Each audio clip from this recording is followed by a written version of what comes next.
Well, the long-awaited land exchange between Mammoth Mountain Ski Area and the National Forest Service became official last week after Congress passed the legislation and it was signed by President Barack Obama, as paving the way for a renovation at Mammoth Mountain Main Lodge area. Now, last Friday, President Obama signed into law Representative Paul Cook's Mammoth Mountain Land Exchange. Now, the original bill, H.R. 1241, passed the House of Representatives by voice vote in December 2013.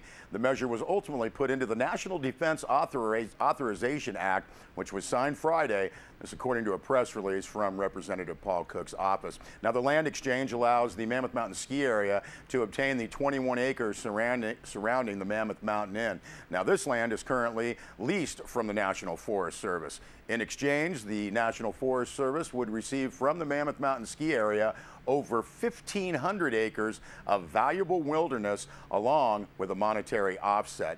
Representative Cook said, quote, "This is about jobs. The land exchange will allow Mammoth Mountain to start construction, creating jobs to rebuild the Mammoth Mountain Inn. The new construction on the inn will help facilitate not only new construction jobs during renovation, but will allow the ski area to expand, creating more permanent jobs," end quote.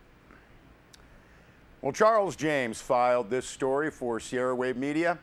Linda Arcularius is retiring at the end of the month. Linda Arcularius has been the Inyo County 1st District Supervisor for over 21 years after being first appointed to fill a vacancy on the board in 1993. Arcularius then went on to win 5 elections, 4 of which were uncontested.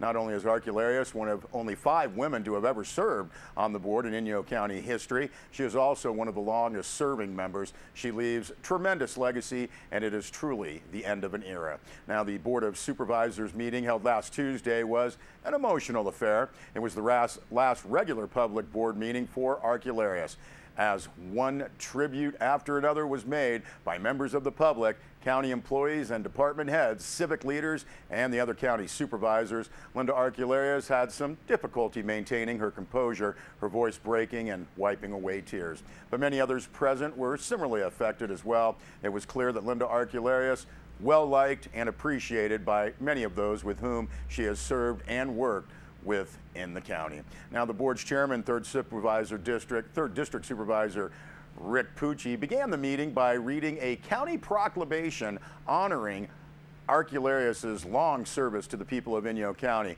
It was an impressive list spanning 21 years of serving on dozens of boards and commissions and overseeing implementation of many programs and projects. Just reading the proclamation took 7 minutes, after which Pucci told her, "It has been a privilege and honor to know and work with you." 5th District Supervisor Matt Kingsley echoed Pucci's comment, saying, "I feel really lucky," drawing laughter when he added, "She's been really nice to me." 2nd District Supervisor Jeff Griffiths told Arcularius, "I feel blessed to have spent the past 2 years on the board with you." Fire Chief Ray Seguin presented a plaque on behalf of the Bishop Rural Fire District and thanked Arcularius for her unwavering support over the years, especially crediting her for her involvement in the face of some opposition for their 2006 effort to build a training facility for local firefighters, which has since benefited many of the fire departments throughout the county. Jeff Thompson, the county's chief probation officer, offered his thanks for Arcularius' support of Juvenile Hall and presented her with a plaque on behalf of his department. He was followed by Health and Human Services Director Jean Turner, who expressed her gratitude to Arcularius as well, and then, along with several others from the HSS and audience participation, sang a Frank Sinatra song with altered lyrics, "She Did It Her Way."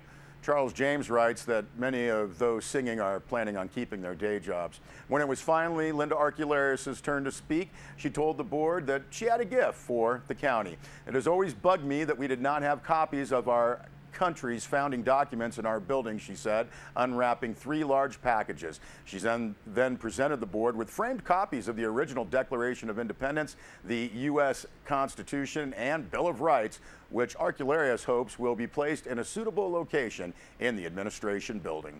Arcularius then went on to thank everyone for coming, saying, "It has been memorable and meaningful." She especially wanted to thank her husband, Howard, of 44 years, for his many years of support. She said that while many people may thought of her as being smart, Archelaus said, "The smartest thing I ever did was marry him," noting that, quote, "I had a job to do and I worked hard at doing it," end quote. Archelaus also thanked her 3 children, grandchildren, and friends for their understanding and support over the years, for those times that she had to spend time away from them representing the county. Her final comments were met with a standing ovation. Archelaus' term as Inyo County's 1st District Supervisor expires at the end of December. And you can see more on this story from Charles James on our website, SierraWave.net. Well, 'tis the season, and Sierra Wave Media's Catherine Hurdle puts us in a joyous holiday mood with this piece.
All right, thanks for that, Catherine. We'll be back with more news.